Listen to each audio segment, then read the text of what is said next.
This is Democracy Now!, democracynow.org, the War and Peace Report. I'm Amy Goodman. Waste only. How the plastics industry is fighting to keep polluting the world. That's the name of a new investigation by journalist Sharon Lerner. She reveals how corporations in the United States are refusing to turn to more sustainable materials, with most of the country's plastic waste ending up in landfills or scattered around the world. According to the report, in 2015, the United States only recycled 9% of its plastic waste, and since then, that figure has dropped even lower. And fewer than 1% of the tens of billions of plastic bags used in the U.S. each year are recycled. For more, we're joined by Sharon Lerner, health and environment reporter for The Intercept, reporting fellow at Type Investigations. Her series, The Teflon Toxin, was a finalist for a National Magazine Award. Sharon Lerner, welcome to Democracy Now! Thanks for having me. How the plastics industry is fighting to keep polluting the world. Tell us what you found. Well, I think we all realize that we're surrounded by tons of plastic now, that so many things are wrapped in plastic, and there's been this sort of growing awareness that our plastic does not all end up here. And I started trying to think about why we are where we are and why it is there's so much plastic in our world today. And the piece, not surprisingly, I guess, ended up in my research, I learned that there's a huge fight against environmentalists who are working to try to reduce plastic waste. And that is on the part of the big companies that make it and use it. So talk about the history of the plastics industry. Okay, so we began using plastic in earnest in the 50s. Production kept going up and up and up. I think by 90, we were making more plastic than steel. And these days, a huge contribution to the amount of plastic we make is single waste, which is about half of everything, which means that, minutes after it is used, it becomes trash. And the really unfortunate truth, I think, that most of us don't understand about all this plastic is that it is not recycled. So right now, we're at about 9% of all plastic, or actually a little bit lower, but our peak was 9%. So over the years, the decades that we've been using all this plastic, about 80% of what we've used has ended up in landfills or just scattered and littered in nature, and as we now know, in the oceans. And it's a very complicated story. Part of it has to do with the fact that there's no market anymore. There never was much of one, but these days, the ability to sell recycled plastic, which is what recyclers are doing, is an economic arrangement. They have to find an end use for it, and it's almost impossible for them to do it. So who represents the plastic industry, the industry alliances, and what they've been doing for decades? Yeah, so there are many plastic producers. Some of the biggest, it's worth noting, are familiar names that you don't necessarily associate with plastic, like Dow, like ExxonMobil, like Chevron Phillips. These are petrochemical companies. We think of them as oil companies or oil and gas companies, but these are the same companies because plastic is, in fact, made from fossil fuels. So there are two big industry groups that represent these companies. One of them is the Plastics Industry Association, known as Plastics, and the other is the American Chemistry Council, which and they have overlapping membership. And their fight has very much been to convey the message that we've got this. This is under control. There's no problem here, right? And the problem, the way that we're dealing with plastic is to recycle it. What's the problem? You take it, you use it, you put it in the recycling bin, done. But what we're learning more and more is that when it goes into the recycling bin, if it does, much of that ends up, again, in landfills or being burnt or in poor countries that aren't able to process it. Tell us the story that you share at the beginning of your piece, how the plastics industry is fighting to keep polluting the world. You begin with the students at Westmead Elementary School. Where is that, and what are they doing? That's in Tennessee. And so these kids participated in this contest, and they were trying to make the best plastic bag receptacle. So it's like a container for people to put plastic bags that are going to get recycled. And you can tell the kids worked really hard on this, and they gave it teeth and a little feed me sign, and they painted it green, and they won. So good for them. Right? And, you know, I have kids, and I see the desire they have to, they understand this is, we don't want to throw this on the ground. We don't want to throw this in the water. We want it to go to the right place, and that's where this was coming from. Unfortunately, it gets a little more complicated because the organization that was sponsoring this contest is actually an offshoot of the American Progressive Bag Alliance, which is the lobbying group that fights plastic bans. Wait a second. The American Progressive Bag Alliance. That is what it's called. Yes. And this is a group, a lobbying group that fights bans on plastic. It is now an offshoot of the Plastic Industry Association. Previously, it was part of the American Chemistry Council. And they've been really effective, not just in fighting plastic bans, but in passing what are called preemption laws that make it impossible for cities and towns to ban plastic. Wait, how does a law ban local communities from banning plastics? This is a model that was spearheaded by the group ALEC, the American Legislative Exchange Council, right? And their idea is that they call it unity, or, you know, they want the states to have only one policy so it's not messy. But of course, what happens is that, you know, if you live in a town or you know, a city, and you are frustrated and you take this to your local government and you ban them, well, now you can't if a preemption law is in place. And it's a successful strategy that's been used by ALEC on other issues, living wage, pesticide spraying. Recently, New York passed a law. Yes. Explain this law. So it's a single-use plastic ban. And San Francisco also passed one. Well, the entire state of California has one. And increasingly, states are taking this step. The EU, Canada also just banned single-use plastics. I think that's ultimately where we really need to go. I don't think that nationally we're heading there anytime soon, which is why there's been so much focus on what's going on in the states.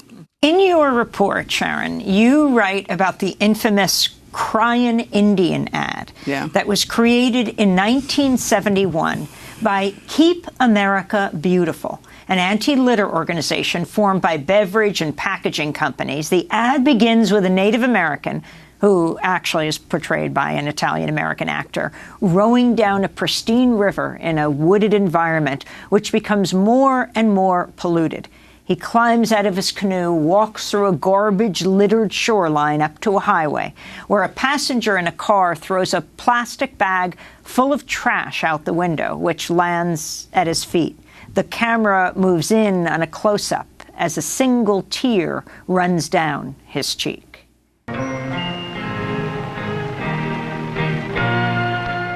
Some people have a deep, abiding respect for the natural beauty that was once this country. And some people don't. People start pollution. People can stop it.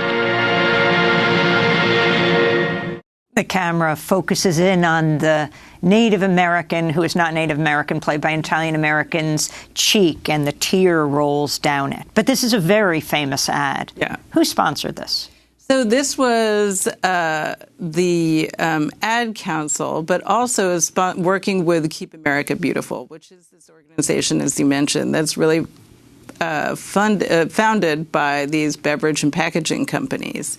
And the thing that was really important about this ad was it really effectively shifts the onus for waste, for plastic waste and all sorts of litter, to the individuals, to people, as opposed to the companies that make them. And it was really important to know that the companies that were backing this and were members of Keep America Beautiful were also fighting efforts to pass bottle bills, which effectively does put responsibility back on the companies. And this two-edged sword, like a two-edged strategy where you're, on the one hand, we're pro-cleaning things up, and here we are fighting the good fight to make everything clean. And on the other hand, you're fighting responsibility for the waste and putting it onto consumers has been incredibly effective and so that ad was 1971, and we're still seeing that today. So talk about how plastics affect the world, and who does it disproportionately affect?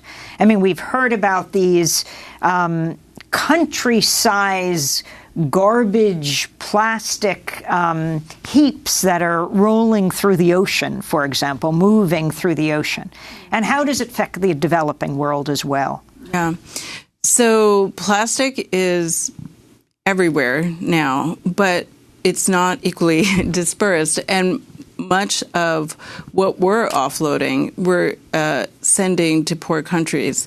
Theoretically, this is for recycling. And in fact, it's been categorized that way. It's still categorized that way when we export it, as we were for decades, for about 25 years at least, to China.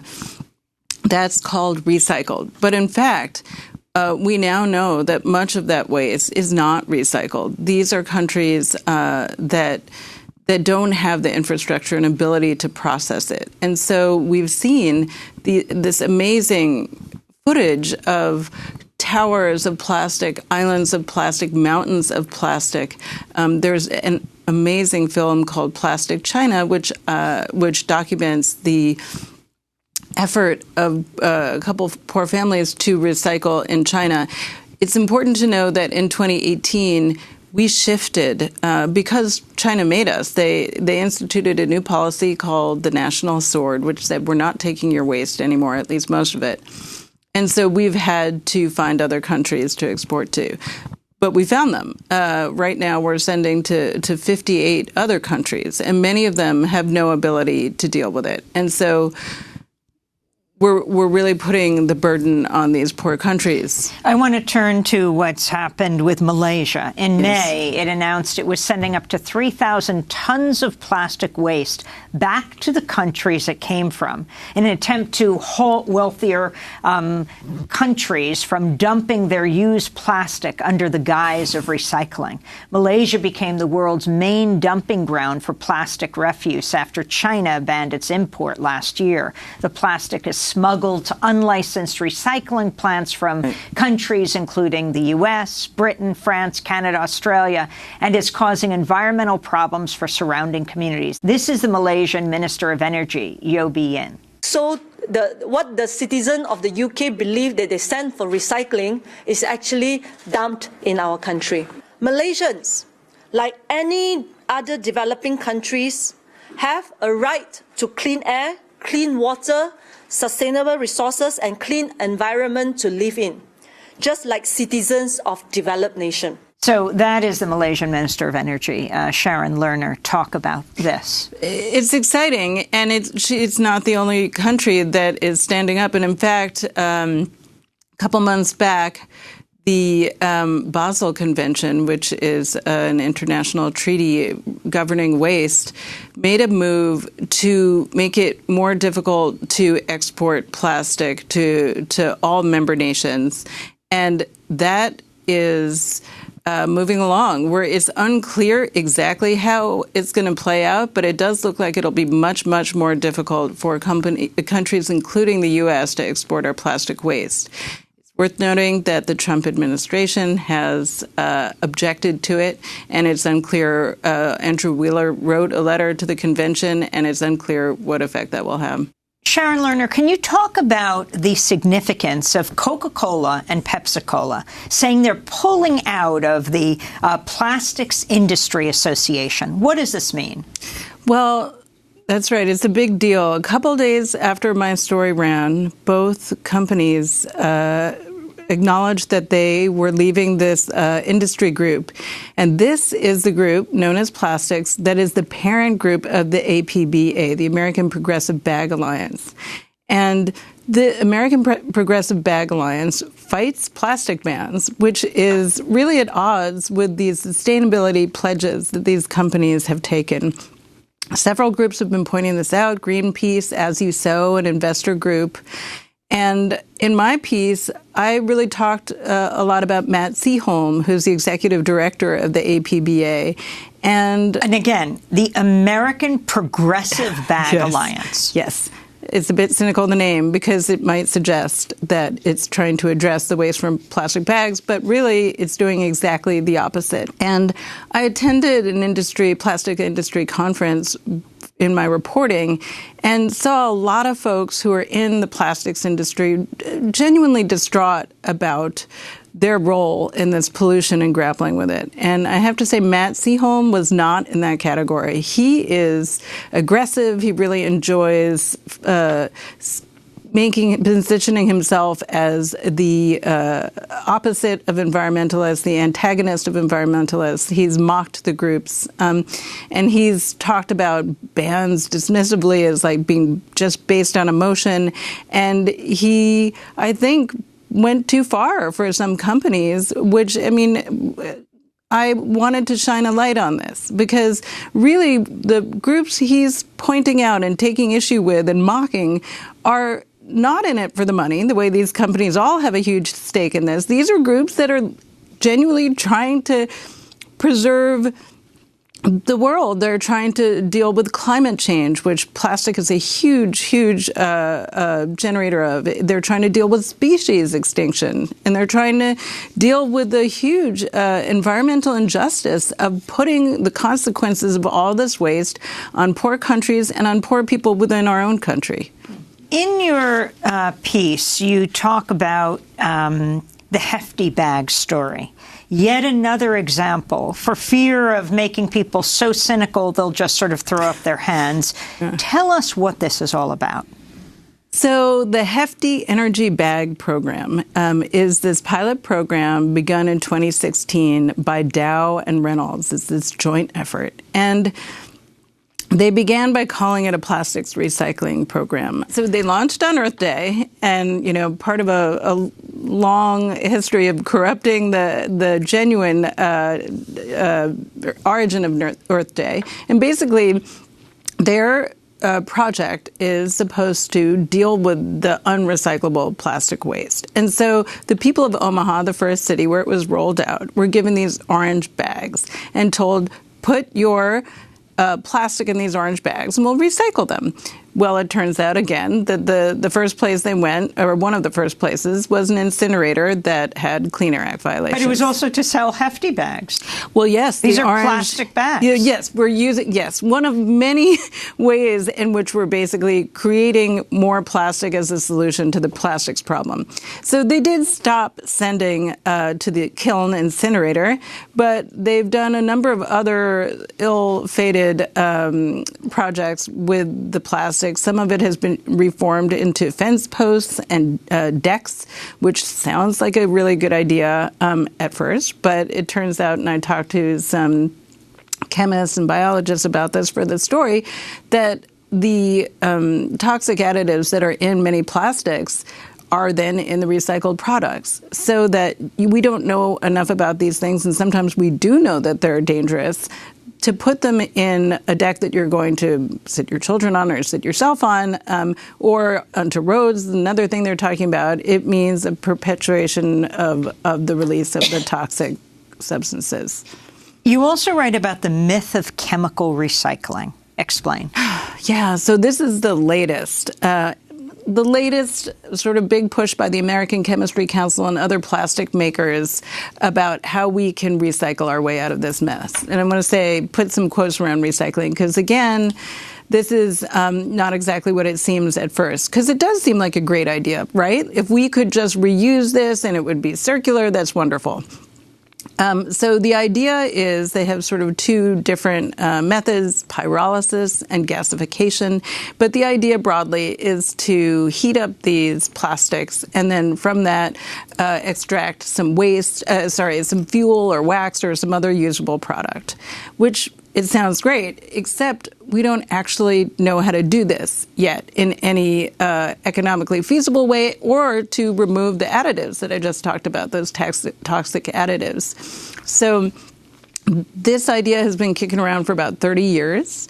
And in the past few years, all the attempts, or most of the attempts to actually get these things off the ground have failed before they even open their doors, because there isn't a way to make them economically feasible. And in part, that's because the cost of energy right now, the fossil fuels like natural gas, is almost nothing. So in the end, you're going to try to produce a fuel that's going to compete with a very cheap fuel. But in the meantime, you're taking basically a fossil fuel product, which is plastic. You're using fossil fuels to truck it to the pyrolysis plant, then to destroy it, right? And then to create an additional fossil fuel. When I tried to ask folks at these plants, well, what is the, how much plastic do you need to make how much fuel? Nobody told me. They dodged my questions.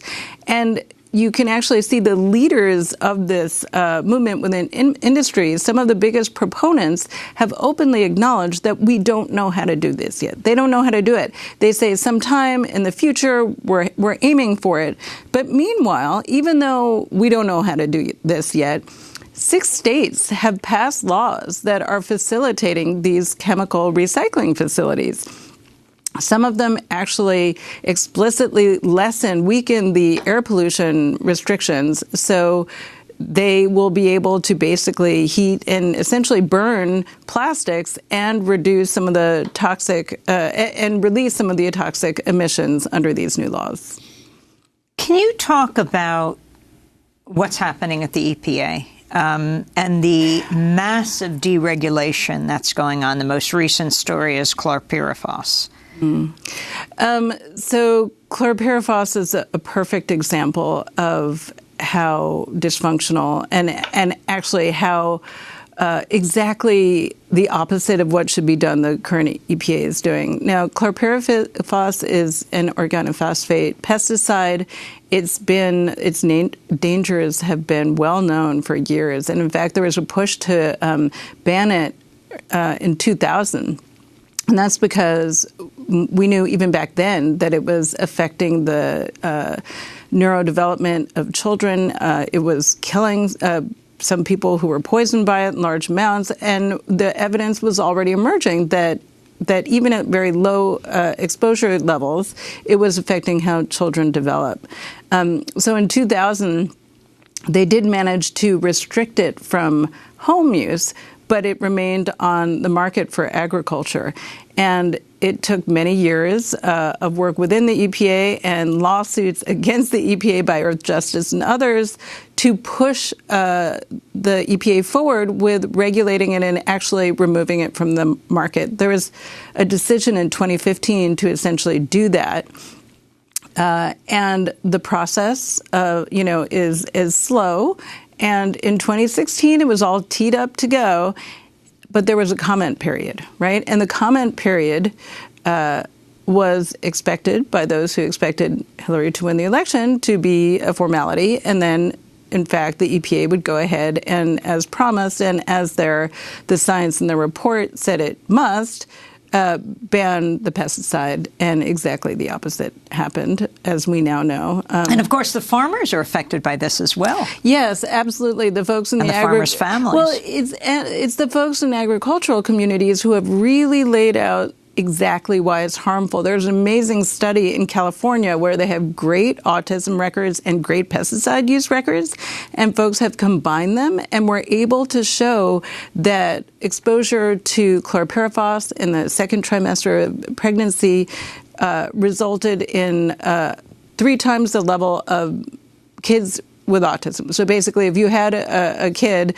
and you were exposed, the chances that that kid had autism were 3 times elevated if you were exposed. I want to also finally ask you about your incredible work on Teflon and what's happening right now. You wrote this series called The Teflon Toxin. The U.S. Department of Health and Human Services did a study that found that the chemicals PFOA and PFOS, which are used in Teflon and firefighting foam, are unsafe for human health at levels as little as 1/10 of the amount the EPA previously called safe.